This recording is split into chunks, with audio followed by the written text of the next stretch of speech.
From the earliest pages of Scripture, wars and rumors of wars have echoed as ominous signs of humanity's fragile hold on peace. Nations rise, empires fall, and alliances are broken almost as quickly as they are formed. Yet throughout this long history of conflict, certain prophecies stand apart, dark, unsettling, and strangely precise. Among these is one that speaks directly of a final confrontation at the end of days, the war of Gog and Magog.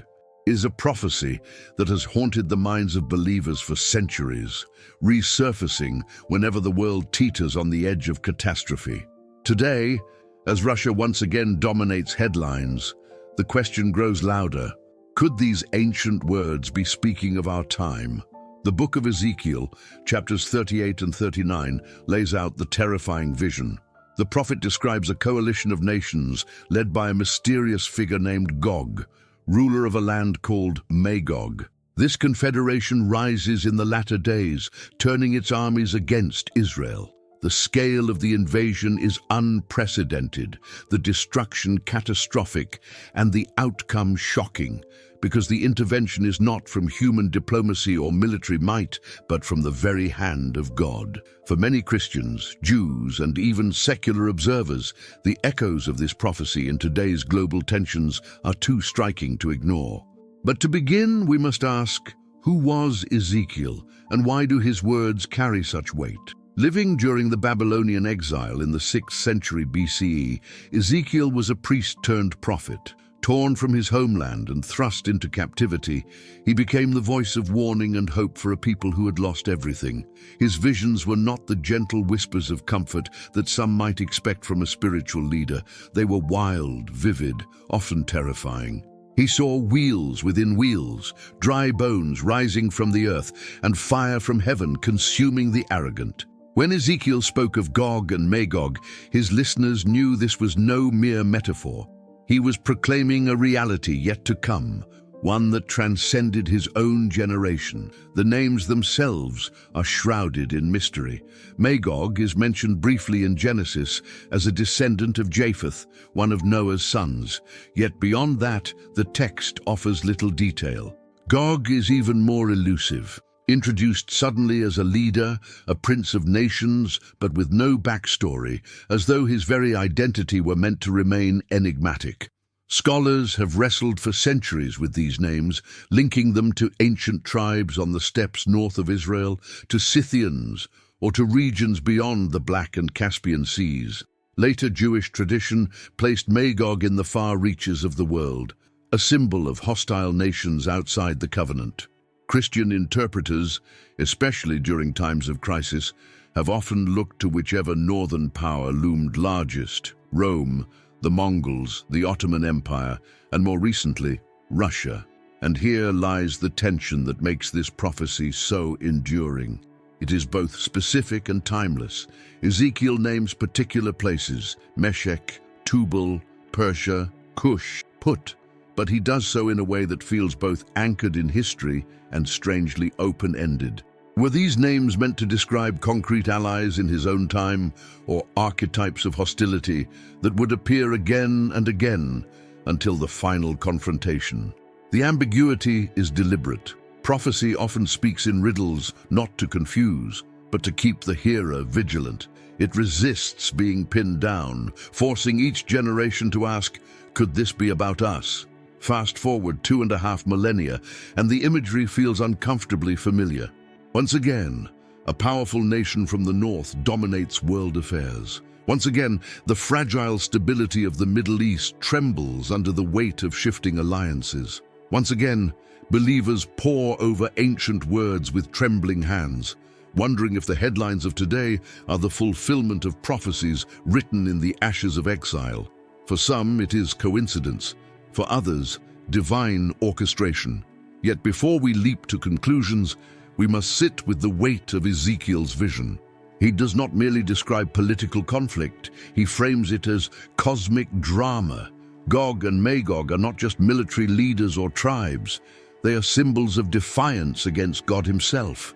The invasion of Israel is not merely geopolitical, it is spiritual rebellion on a global scale. This is why the prophecy resonates so strongly across time. It is less about the precise names of nations and more about the eternal conflict between chaos and order, pride and humility, rebellion and obedience. And so, the shadow of prophecy stretches from the exile of Ezekiel to the nuclear age of our own day. Whether or not Russia is truly Magog remains a matter of debate, but the unease it provokes is undeniable.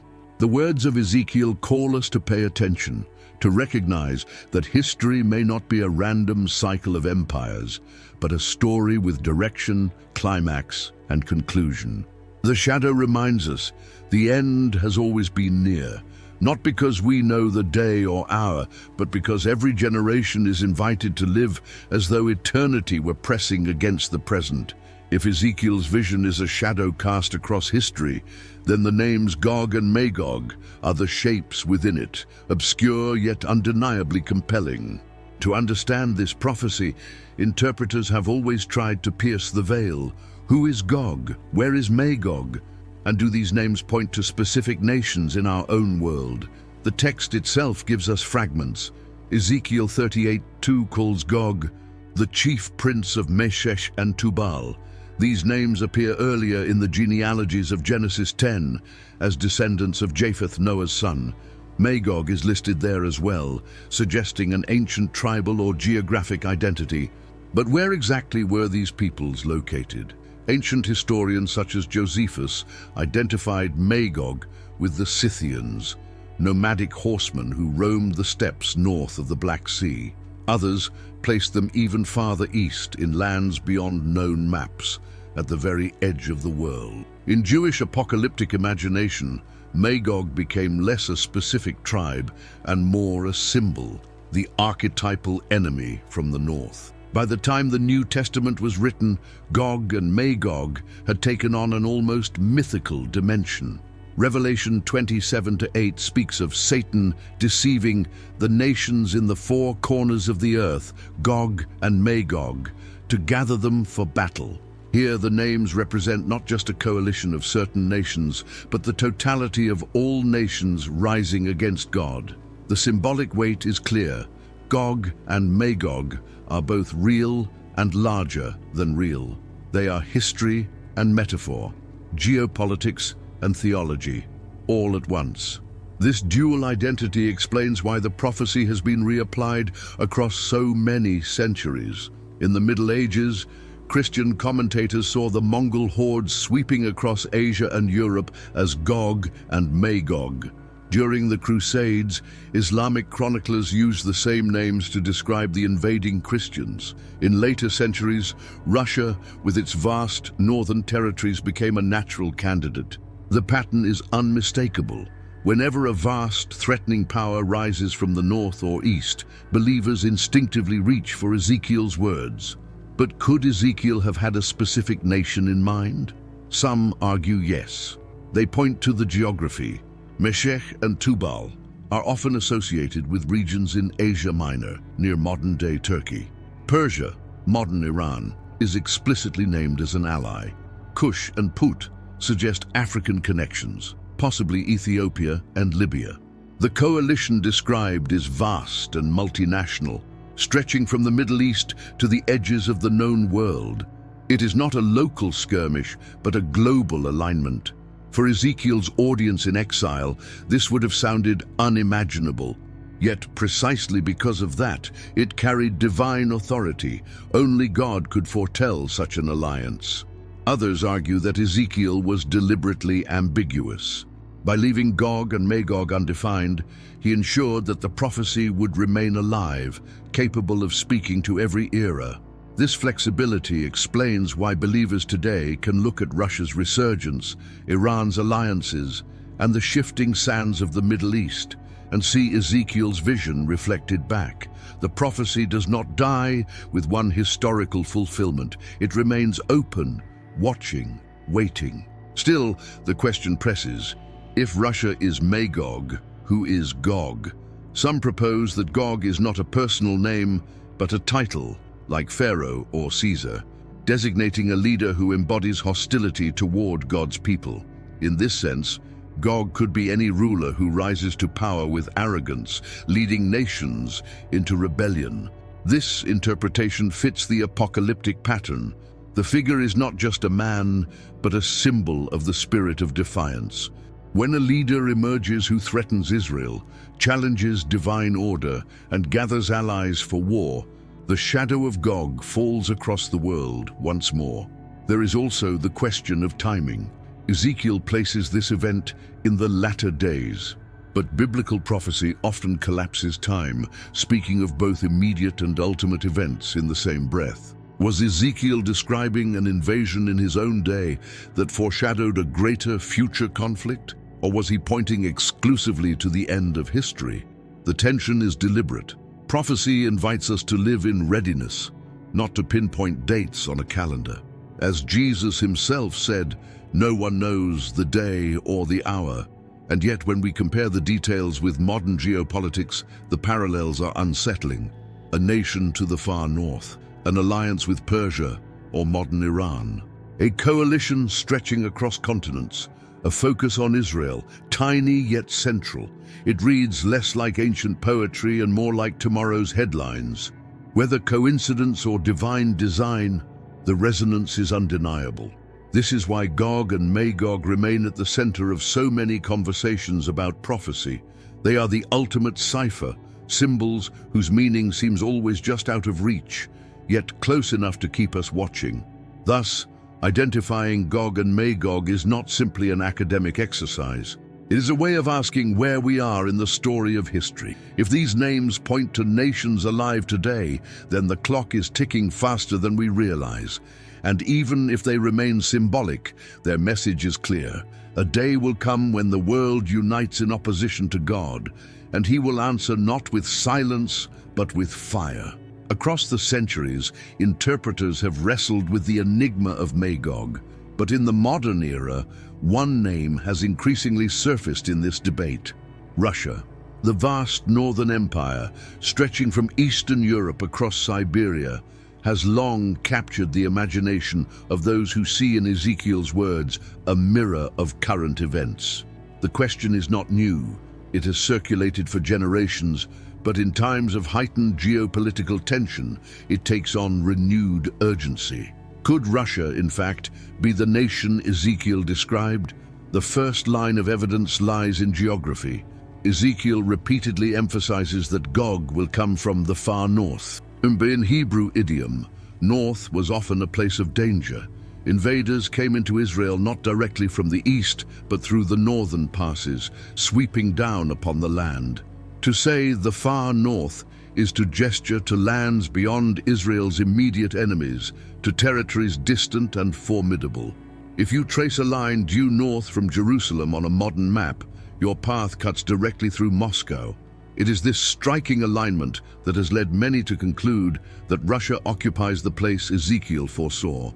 The second line of reasoning draws on alliances. Ezekiel lists Persia, Cush, and Put among Gog's allies.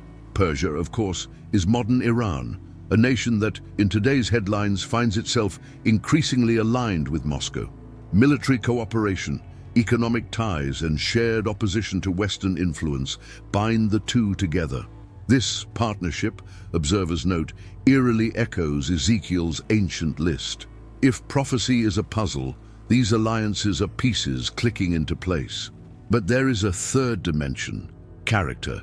Ezekiel portrays Gog not merely as a political leader, but as a figure of arrogance, a ruler who plots evil in his heart. Russia's leaders across history have often fit this mold in the eyes of the world: powerful, defiant, resistant to outside pressure. The Cold War etched the image of the Soviet Union as the great antagonist of the West, a rival superpower with nuclear might at its fingertips. In the post-Soviet era, Russia has remained a nation of unpredictable ambition, often moving in ways that unsettle global order. To many interpreters, this is precisely the kind of role Gog is destined to play. And yet, caution is necessary. Prophecy is not a code book where names can be swapped one-to-one without nuance. To equate Russia definitively with Magog risks oversimplifying both scripture and history. After all, believers in past centuries saw other nations in the same role. The Mongols, the Turks, even European powers at times were cast as Magog. If each generation reassigns the prophecy to its own fears, does that dilute its meaning? Or does it reveal that Gog is less about a single nation and more about a recurring archetype? The debate remains unresolved. Still, the Russia connection refuses to fade.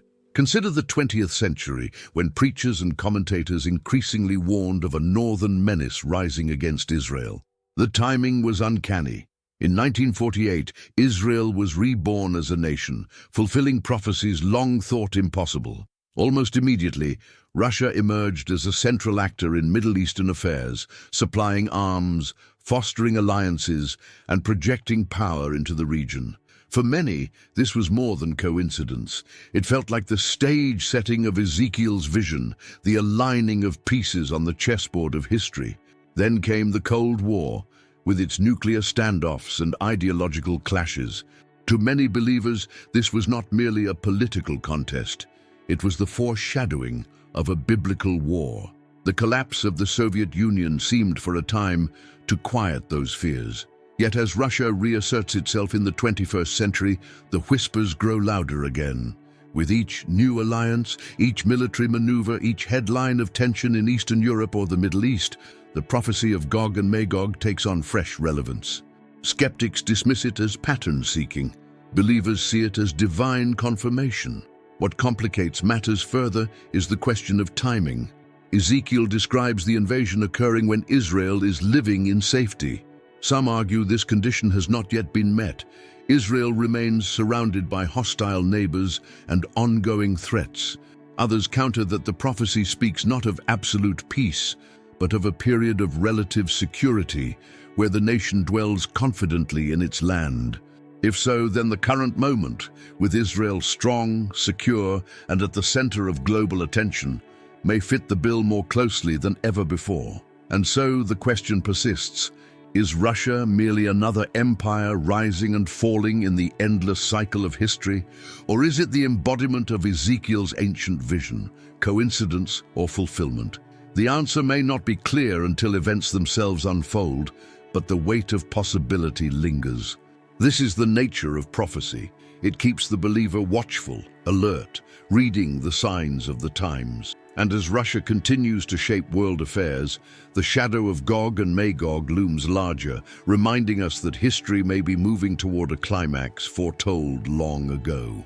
Ezekiel's prophecy does not stand still on Gog alone. It unfolds as a network, a coalition of nations whose collective march toward Israel turns the vision into something far greater than a single threat. This is no lone invader, but an alliance, carefully named and described, whose symbolism has fascinated interpreters for centuries. To understand Gog, one must also understand those who stand with him, and it is here that the text begins to resonate uncannily with our own world. The list Ezekiel provides includes Persia, Cush, and Put, alongside Gomer and Beth Togarmah. These names, obscure to modern ears, once referred to real regions and peoples familiar to Ezekiel's audience. Persia is the easiest to identify. It is modern Iran, whose ancient empire once stretched vast across the Near East. Cush and Put, by contrast, gesture southward toward lands associated with Africa. Cush linked to the regions near modern Sudan or Ethiopia, and Put tied to North Africa, often equated with Libya. Gomer and Beth Togarmah, meanwhile, point to peoples farther north, in territories scholars associate with Anatolia and the steppes. The picture is one of breadth, an alliance spanning continents, united in hostility against Israel. The most striking detail, of course, is Persia. At the time Ezekiel wrote, Persia was on the rise, soon to conquer Babylon and rule as a superpower. In today's headlines, Iran looms large once again, particularly in its enduring opposition to Israel. This continuity has not gone unnoticed. That Ezekiel's prophecy named Persia so explicitly makes modern readers sit upright. What are the chances that one of Israel's fiercest adversaries today appears by name in a prophecy from 2,500 years ago? For many, It feels less like coincidence and more like confirmation. But the other names too carry weight when viewed through a modern lens. Kush and Put, representing African powers, suggest that the alliance is not merely regional, but global. It is as though Ezekiel foresaw a confederation of nations united less by culture or geography than by shared hostility toward God's people. In our interconnected world, such alignments are not difficult to imagine. Alliances form and dissolve with speed, often based on expedience, ideology, or mutual opposition to a common foe. When Ezekiel's list is mapped onto contemporary geopolitics, it paints a picture of coalitions we already see taking shape.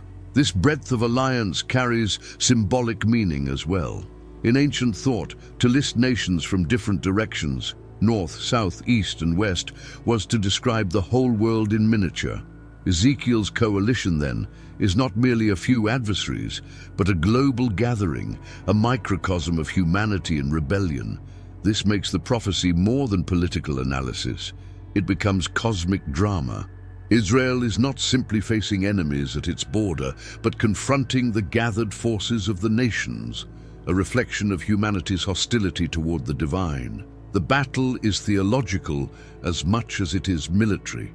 Modern interpreters have seized on this. They point to how Russia, aligned with Iran, increasingly reaches southward into Africa and cultivates ties across the globe. Russia's influence in Libya, Sudan, and beyond has grown in recent years, often through military contractors and economic deals. To see these ancient names resurface in the alliances of today is to sense that Ezekiel's map may not be so outdated after all. Skeptics dismiss such connections as convenient retrofitting, but for believers, they are signs worth watching. History, they argue, may be rehearsing a script written long ago. Another layer emerges when considering how alliances often mask deeper realities.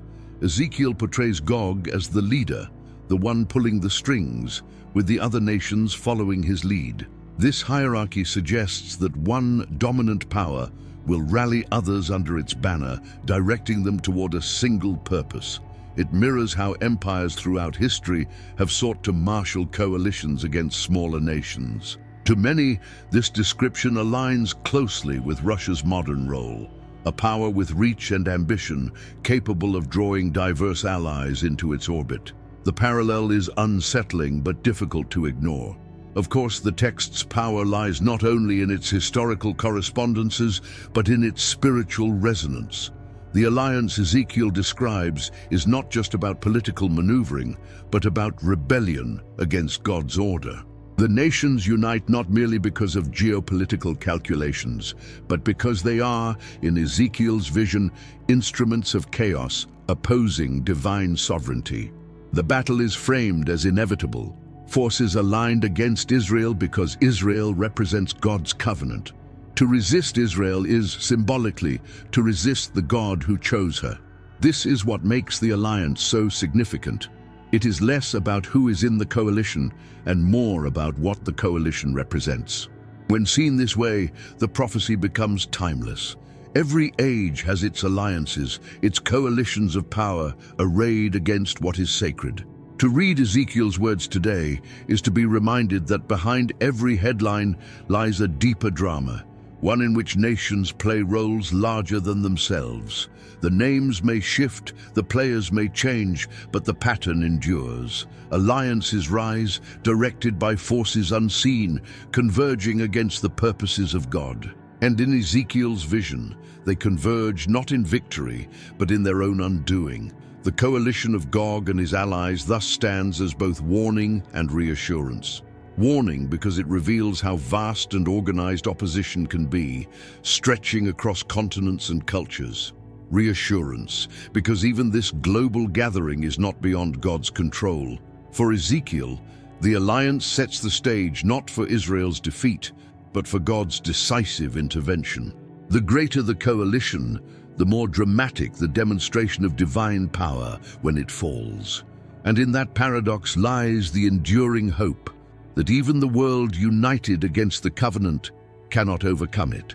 When readers approach Ezekiel's prophecy of Gog and Magog, one of the most pressing questions is simple. How would anyone know if this vision is beginning to unfold? Prophecies can be lofty, poetic, and symbolic. Yet Ezekiel's description insists that this is not a vague metaphor, but a sequence of events anchored in time and space. That makes the signs, the recognizable markers, all the more important. And for many interpreters across centuries, these signs carry an uncanny resemblance to the patterns of our world today. The first sign is the regathering of Israel. Ezekiel envisioned a people once scattered across nations returning to their ancestral land. This regathering was not a matter of sentiment, but of divine necessity. The covenant demanded it. For centuries, the idea seemed implausible. How could a people dispersed for millennia reassemble in the same territory? Yet in 1948, the modern state of Israel was founded, and Jewish people from across the globe began returning. For many Christians, this was the most concrete fulfillment of prophecy in modern times, a visible marker that history had reached a decisive turning point. In Ezekiel's framework, the existence of Israel as a nation is not optional. It is the precondition for Gog and Magog to occur. The second sign is the sense of security Israel is said to enjoy before the invasion. Ezekiel describes a land of unwalled villages, a poetic way of saying the people feel relatively safe, unprepared for massive conflict. To a modern reader, this may sound contradictory. Israel is hardly without enemies, and yet the nation has also developed systems of defense and deterrence that make it unusually confident.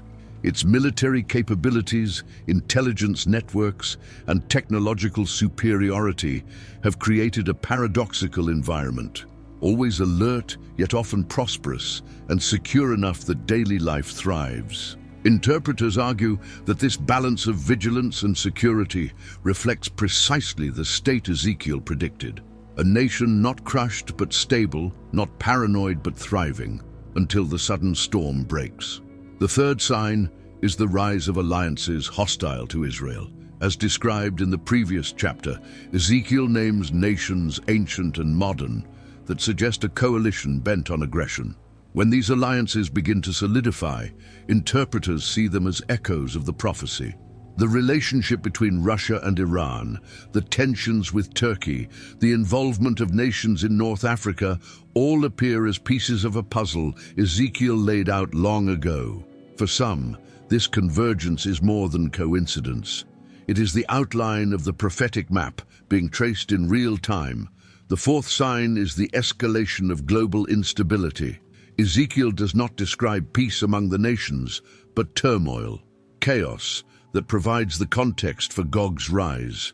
In our age, wars in Eastern Europe, conflicts in the Middle East, and rising competition among world powers feel like the very turbulence Ezekiel foresaw.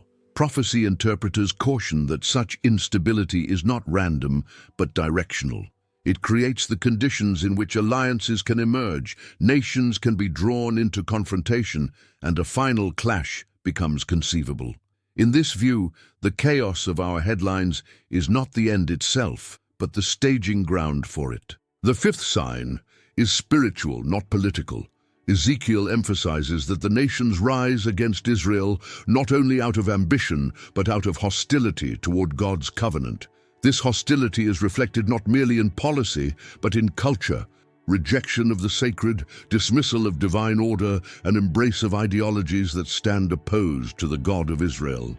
To many, the growing secularism of global culture and the open disdain for biblical faith are not merely trends, but indicators of a spiritual climate in which Gog and Magog can flourish. The prophecy, then, is not only geopolitical, but moral.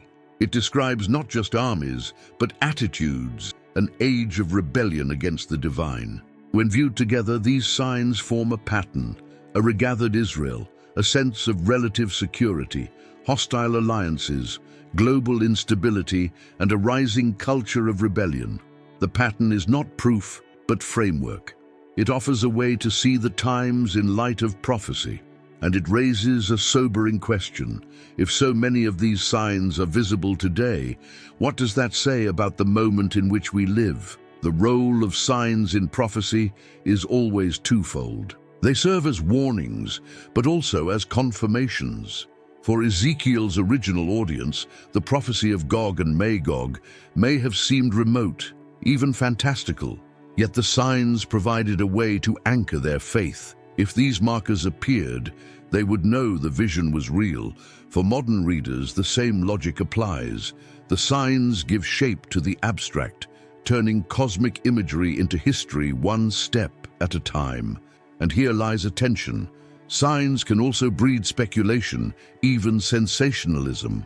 History is filled with examples of people pointing to wars, disasters, or cultural shifts as definitive proof that the end was imminent, only to be proven wrong. Ezekiel's prophecy does not encourage date-setting. Instead, it urges watchfulness. The signs are not countdown clocks, but invitations to discernment. They are meant to cultivate readiness, not anxiety. This balance is crucial. To see Israel restored, alliances forming and instability mounting is not cause for panic, but for perspective. If Ezekiel's vision is true, then history is not spiraling out of control, but unfolding according to a plan.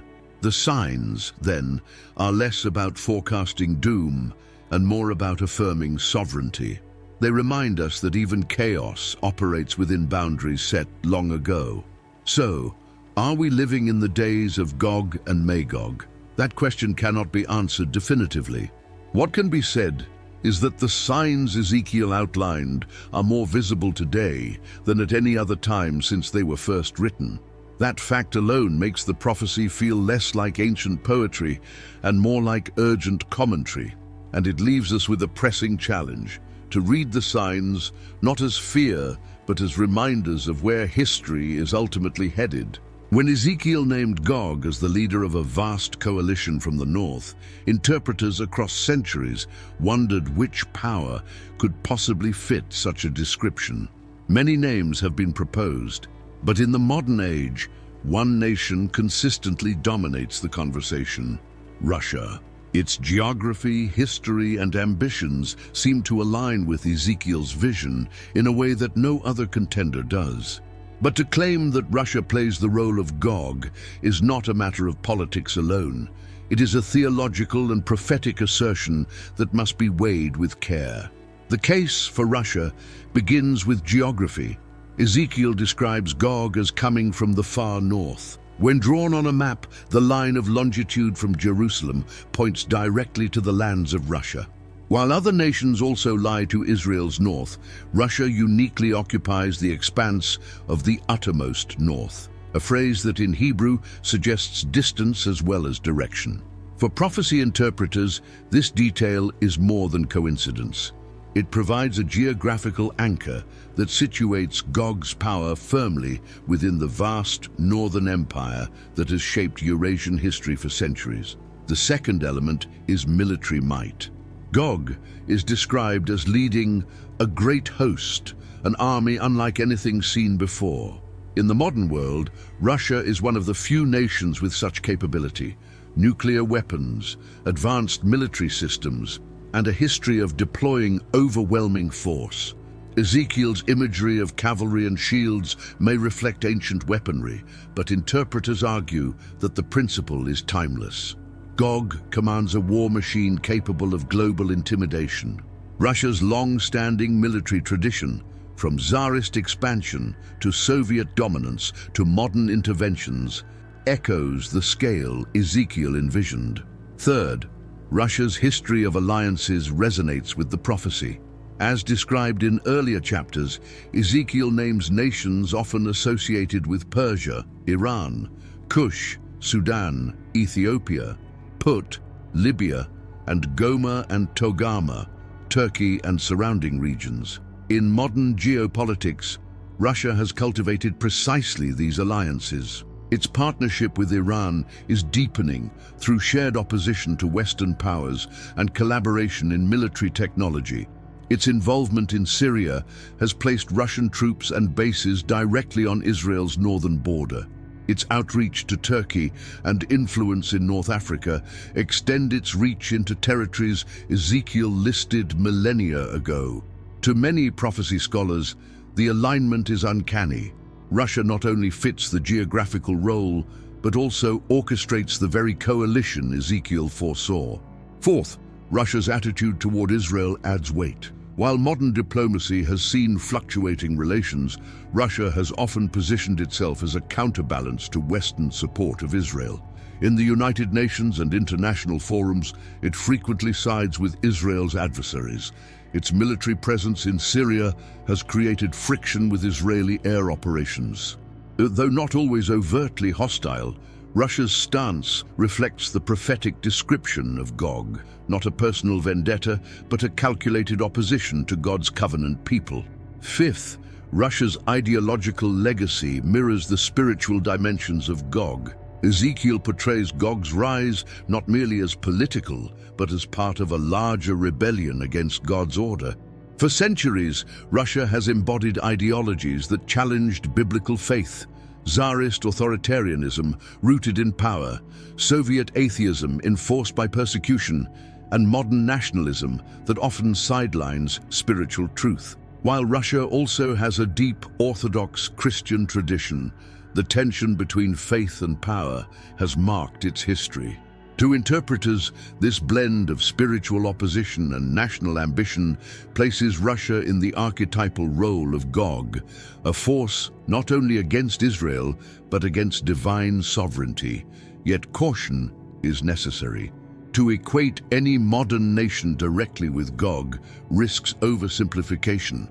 Prophecy operates on multiple layers: symbolic, historical, and future.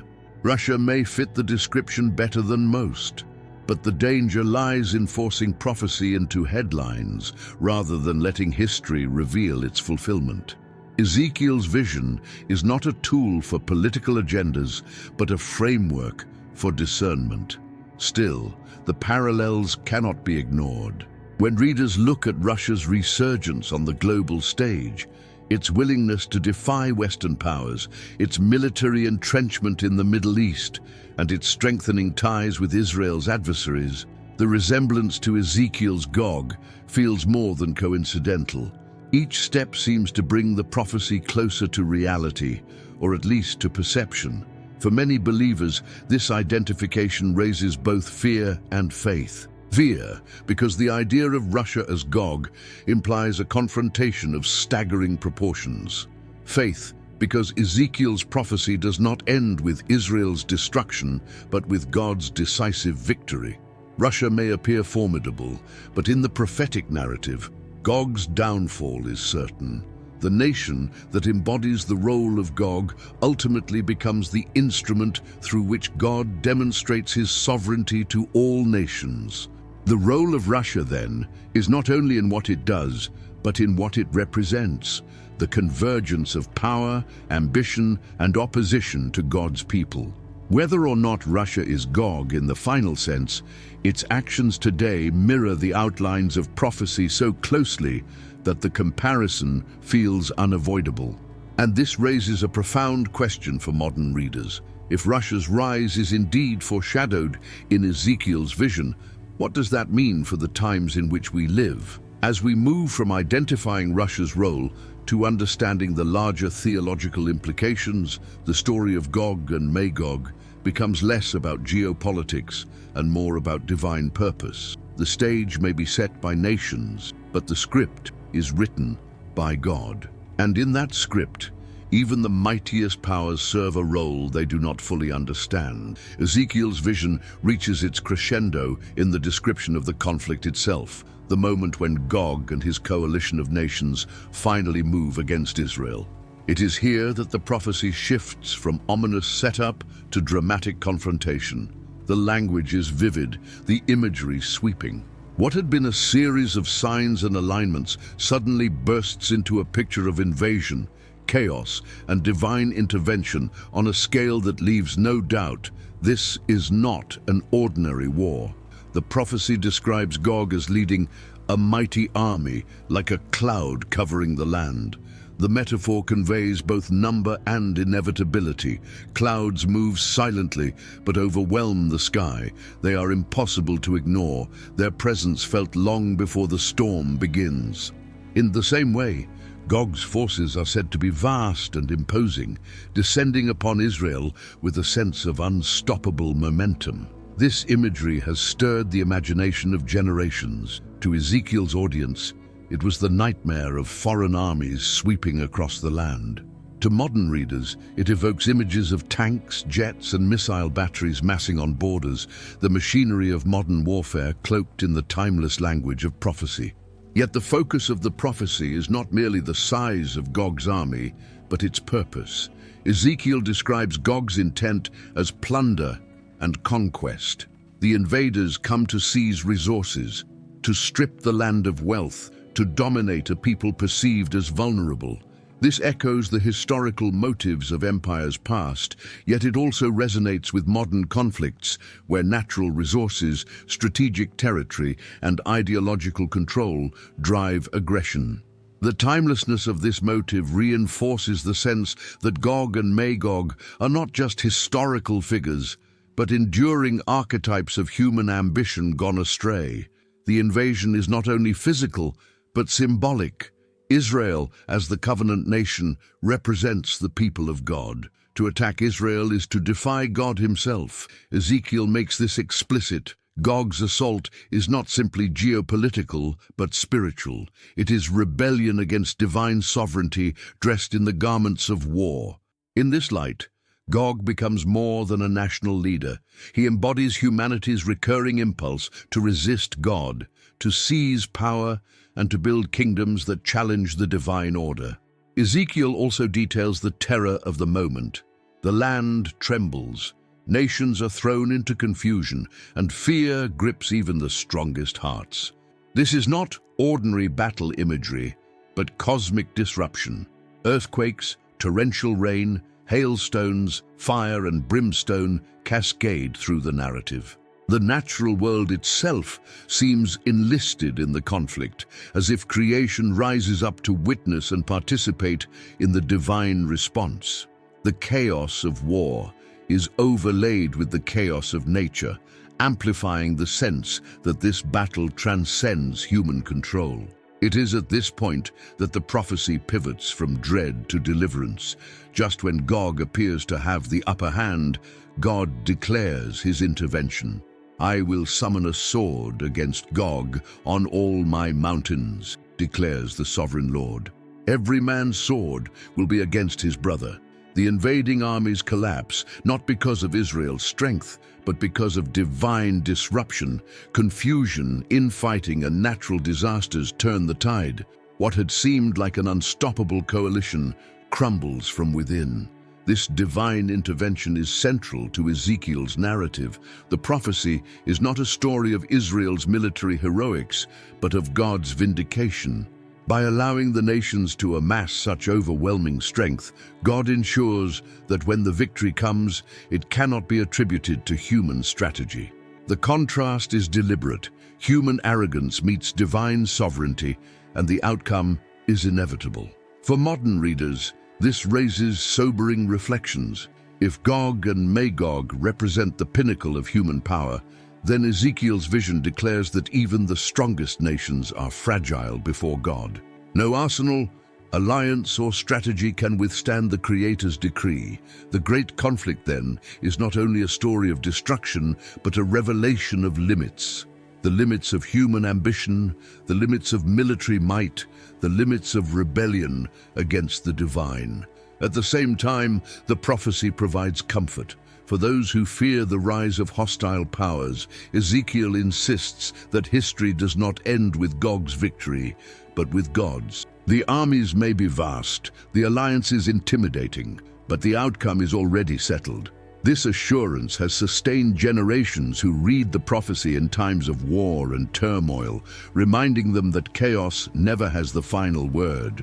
Yet the prophecy also carries a challenge. If the battle of Gog and Magog is ultimately a spiritual confrontation, then the call to readiness is not only national, but personal. The great conflict is a reminder that every heart participates in the struggle between rebellion and submission, pride and faith. The cosmic war reflects the inner war, and just as Gog's armies crumble before God's sovereignty, so too must human pride give way to divine authority in the life of each believer. Thus, Ezekiel's vision of the great conflict is not only a glimpse of the future, but a mirror of the present. It reveals the arrogance of nations and the frailty of human power, but it also reveals the faithfulness of God, who alone holds history in his hands. What appears as the darkest moment of Israel's story becomes the brightest revelation of God's glory.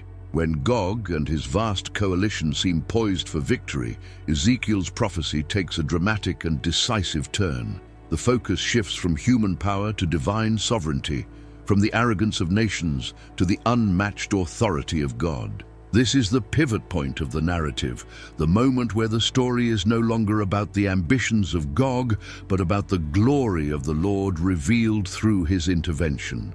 Ezekiel describes this intervention with striking detail. Earthquakes shatter the land, mountains crumble and walls collapse. The natural order itself rebels against the invading forces, as if creation recognizes the folly of their rebellion against its maker. Torrents of rain, hailstones, fire and sulfur descend upon the armies, turning the battlefield into a stage for divine judgment. What military strategy could not accomplish, the elements achieve with devastating force. The armies of Gog, seemingly invincible moments before, are undone by the God who commands the storm. But the divine judgment is not limited to the forces of nature. Ezekiel also emphasizes the confusion and infighting among Gog's armies. Every man's sword will be against his brother, the prophecy declares. The very unity that had given the coalition its strength disintegrates in a matter of moments. Allies turn on each other, panic spreads through the ranks, and the coalition collapses from within. This is not merely coincidence, but a divine strategy. God allows prideful alliances to implode under their own weight. The irony is powerful. What was meant to be a demonstration of strength becomes a testimony of weakness. The imagery here is consistent with a theme found throughout Scripture.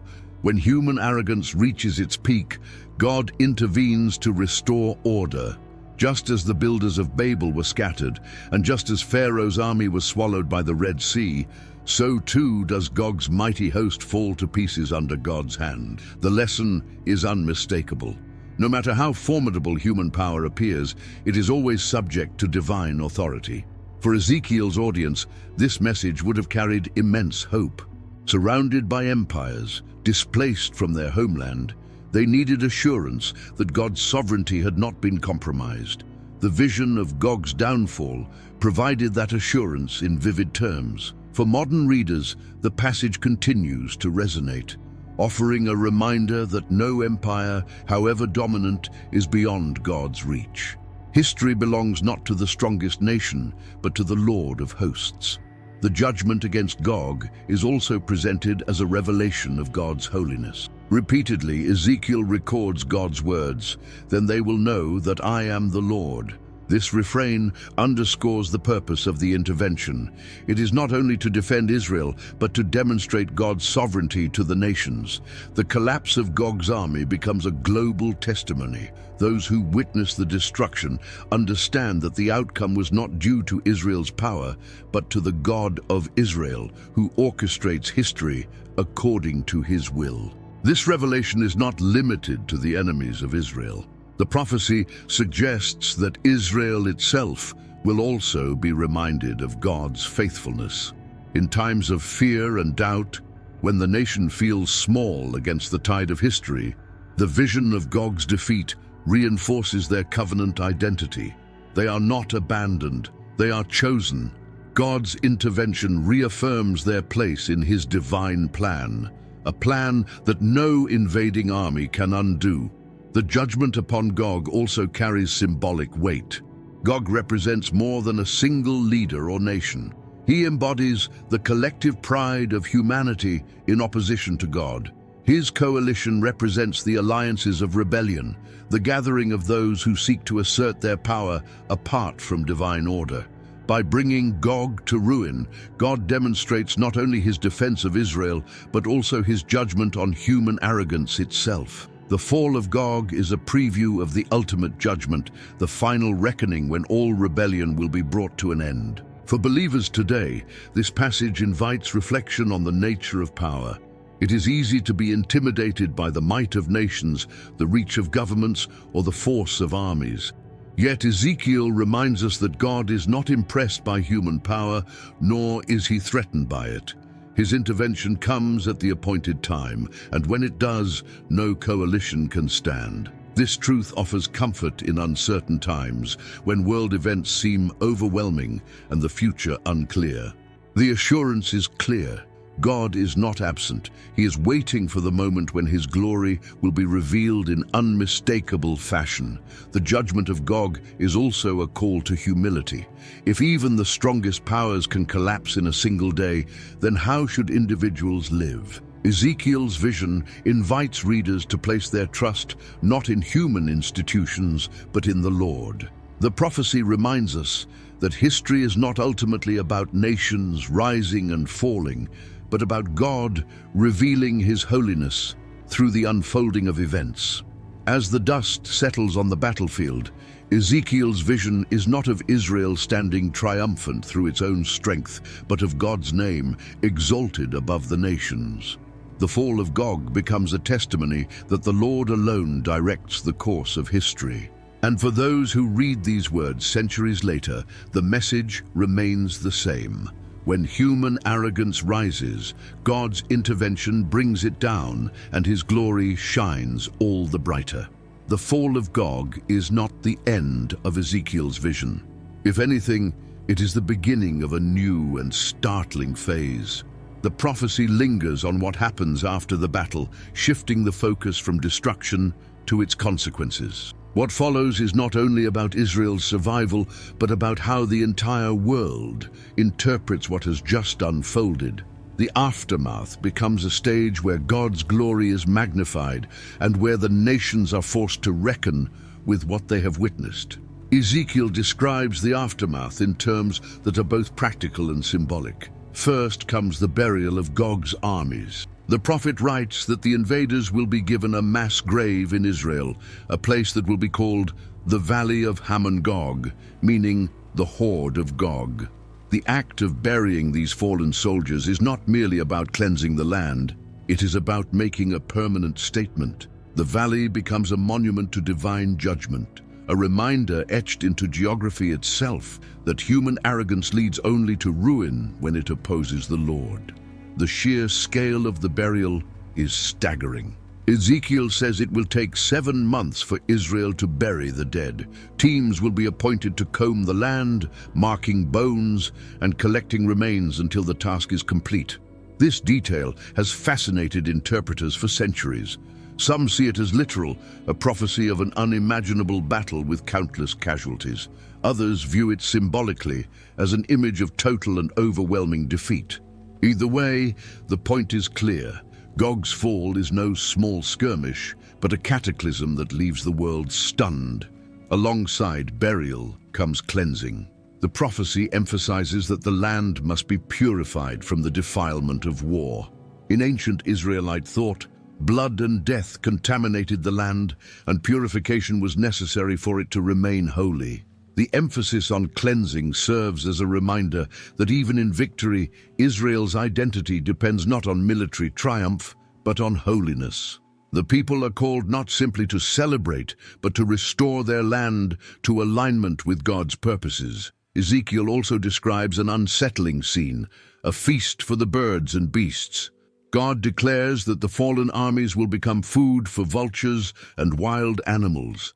This imagery echoes other biblical passages where the defeat of the wicked results in their corpses lying unburied, a sign of ultimate disgrace. Here it serves as a contrast to Israel's careful burial of the dead. The invaders, symbols of rebellion, are humiliated even in death, while Israel demonstrates obedience by tending to the land. Beyond Israel's borders, the global impact is immense. Ezekiel envisions the nations watching and learning.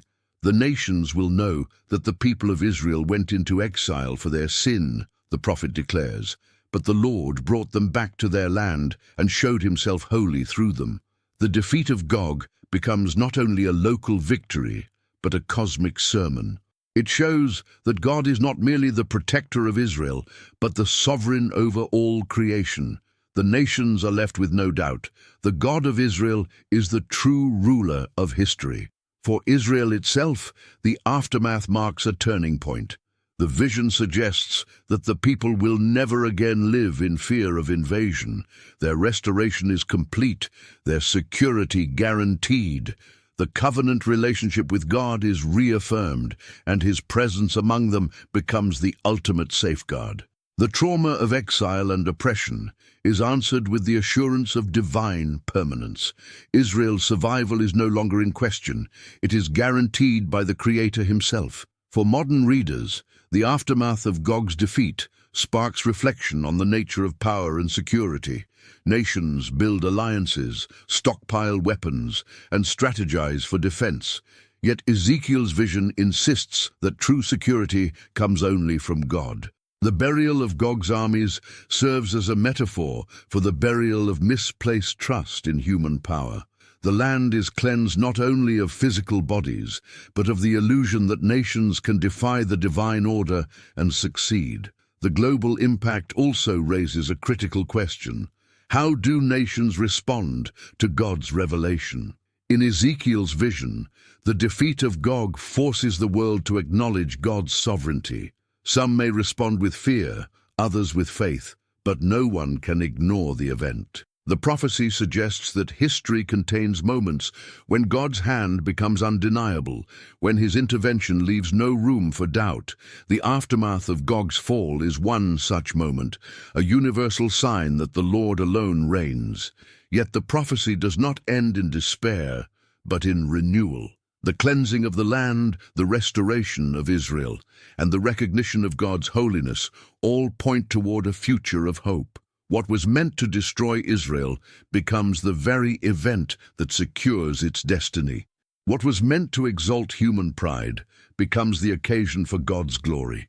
The aftermath, then, is not merely the end of a battle, but the beginning of a new chapter in the story of redemption. The prophecy of Gog and Magog closes not only with images of war and burial, but also with a profound theological message. It forces us to step back from the battlefield and ask, what does this mean for faith today? What are we to make of Ezekiel's vision in an age when global conflict, shifting alliances, and spiritual questions dominate our lives just as much as they did in the ancient world? The final chapter of the prophecy becomes less about geography and more about theology, less about politics and more about trust in the God who directs history. At the heart of the Gog and Magog prophecy lies the theme of divine sovereignty. Ezekiel is unambiguous. History is not random, nor is it governed by the whims of kings or generals. Instead, it unfolds according to God's will. Gog rises only because God allows it. Gog falls only because God decrees it. Even the chaos of war is harnessed into a narrative of divine order. This perspective challenges modern readers who often see history as a product of chance or human ambition. Ezekiel insists that beneath every political event lies a divine purpose, one that cannot be overturned by human power. Another key theme is the vindication of God's holiness. Throughout the prophecy, God declares that the nations will know who he is. Gog's defeat is not simply about Israel's survival, but about revealing God's name to the entire world. This is a consistent theme in Ezekiel. God acts not only for his people, but for the sake of his own reputation. The implication is both humbling and liberating. Our lives and our histories are not ultimately about us. They are about the God who writes the story. In this sense, the Gog and Magog prophecy is a cosmic sermon on God's glory. Yet the prophecy also speaks to human responsibility. Gog's downfall is portrayed as the result of pride and rebellion. The invader represents not just a geopolitical threat, but a spiritual posture arrogance against God. The theological message is clear. Those who exalt themselves against the Lord will ultimately be humbled. For modern readers, this serves as a warning against misplaced trust in military might, political systems, or human achievements. The lesson of Gog is that no empire, no matter how powerful, can stand against the Creator. The prophecy also touches on the problem of evil. Why would God allow Gog to rise at all? Why not prevent the invasion in the first place? Ezekiel offers a surprising answer. God uses even rebellion to fulfill his purposes. Gog's attack becomes the very stage on which God demonstrates his power and secures Israel's future. This paradox, that God can bring good out of evil, is one of the most profound theological truths of the Bible. It reminds us that even when history appears to be spiraling out of control, it remains in God's hands. For the modern believer, this has immediate relevance. We live in an era filled with uncertainty. Wars break out, economies collapse, leaders rise and fall. The prophecy of Gog and Magog reminds us that these events are not beyond God's control.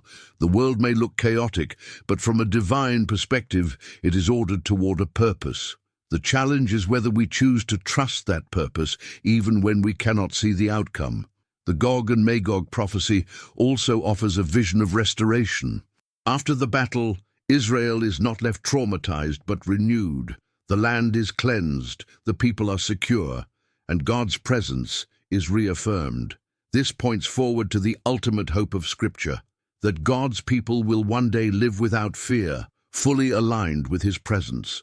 For Christians, this hope finds its fulfillment in the promise of Christ's return, when the final enemies will be defeated and God's kingdom will be established forever. For Jews, it echoes the assurance of a restored covenant, a time when the world will recognize the God of Israel as the one true Lord. In either case, the prophecy directs us toward hope rather than despair. The relevance of Gog and Magog becomes even sharper when we look at modern geopolitics. Many interpreters see in these passages echoes of today's tensions between nations, especially in the Middle East and Eastern Europe. Whether one interprets Gog symbolically or literally, the prophecy raises questions that still resonate. What role does Russia play in the unfolding of history? How do conflicts in Israel connect with biblical prophecy? While interpretations differ, the text keeps drawing attention to the idea that history is moving toward a climax in which God's sovereignty will be unmistakable. Finally, the prophecy invites a personal response. It is easy to read Ezekiel as a distant vision about nations and armies, but at its core lies a question for every individual. Where do we place our trust? Do we rely on human power, wealth, or strategies? Or do we trust the God who alone controls the future? Gog represents the pride of nations, but the same pride can take root in our own hearts. The call of Ezekiel's vision is to humility, repentance, and renewed faith. In the end, the Gog and Magog prophecy is not just about the fall of an ancient invader, it is about the rise of God's glory. It is about a future where chaos is silenced by order, where arrogance is replaced by humility, and where fear is overcome by faith. For modern readers, it is both a warning and a comfort, warning us against the futility of pride and comforting us with the assurance that history is not out of control. The vision concludes with God's people restored, His name exalted, and His kingdom secure. And in that picture, we find not only Israel's hope, but the hope of the whole world.